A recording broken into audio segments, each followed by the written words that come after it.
เหรียญเหรียญบัก25 เซนปี1776แล้วก็1976นี่นึงตัวนี้1999ตัวทั้งนี้1788ตัวทั้งเนี่ยมี2เหรียญบ่ฮู้ว่าเหรียญ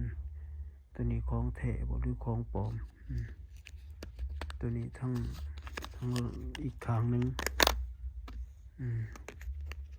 อีกข้างนึงนี่ก็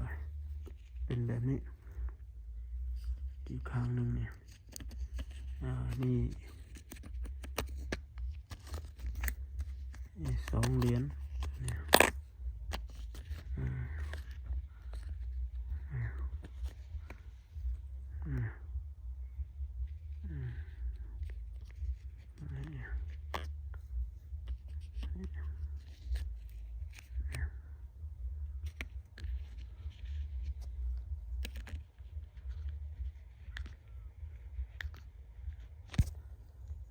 นี่2เหรียญนี่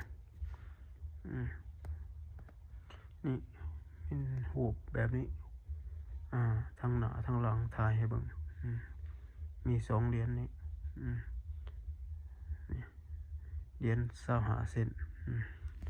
ถ้าเป็นของแท้หรือบ่เป็นของแท้ก็บ่ฮู้ถ้าผู้ใดสนใจก็ทักแชทมาได้เด้อ